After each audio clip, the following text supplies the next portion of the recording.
This video is going to be on the ALEKS topic, solving equations with 0, 1, or infinitely many solutions. So there's three options here. The first one is an equation that has 0 solutions. That means you get a false statement at the end once you simplify it. Something like 4 equals 7. If you end up with something like this, you know that that's a false statement, right? 4 does not equal 7, which means that there is no possible way to solve that problem.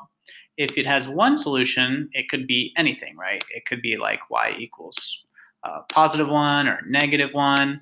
You just basically have one answer that your variable represents. And then if you have infinitely many solutions, that means you get a true statement at the end, something that's always true. So not like 4 equals 7, something false, but something like -3 equals -3. Because if you simplify it, this is always true, right? So it means it's going to be true for any suggested value of the variable. So let's go ahead and let's look at these equations and let's try and write them in a different manner so that we can see a little bit more easily the connection between them. All right, so for this first one, we have -4 times the quantity of y plus 4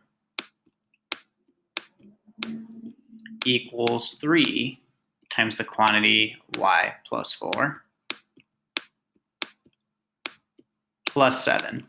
So let's go ahead and simplify this. And in order to simplify this, we're going to distribute this first because there's a variable in the parentheses, but there's also a plus or minus sign. And so we can write this out more simply as -4 times y, which is -4y, minus 16, because a negative times a positive is a negative. And then we have positive 3y. And 3 times 4 would be positive 12 plus 7. Okay. Now, since we have two sides of this equation, I could simplify this by combining like terms. And 12 plus 7 can simply be written as 19, right? And I can bring everything else down and just write it the same way. For -4y minus 16 equals 3y plus 19. Okay, now when I'm solving this, I'd like to be able to get all my variables on one side so I can solve this. So I could subtract from either side or add to either side, but I want to get all my y's on one side. Now I'm going to add 4y to both sides because I like to keep my variable positive if I can, just because it makes things a little bit easier. So if I add 4y to both sides, what I'll end up with is 7y on my right, and my 19 is still there. And on my left-hand side, I will only have -16 now. Okay. Now, the next move would be to get all of the constants on the other side. Since my variables are on the right, I'm going to move my constants to the left. So I will subtract 19 from both sides. Subtracting 19, because this was a positive 19, so I'm doing the inverse, right? I'll write this answer just to the right here. So I would have -35 equals 7y. Now to get y by itself, I would just divide by 7. And as you can see, -5 is what y is equal to. Okay, so since there's only one answer here, I would choose this, and y equals -5. Okay, I'm going to erase this whole thing, and I'm going to do the next one now. All right, so let's look at the second one now. Similar problem, we have we have 6 times the quantity v plus 1 minus 9 equals 4 times the quantity v minus 1 plus 2v. So very similarly, we're going to distribute and then combine like terms and see what happens when we simplify.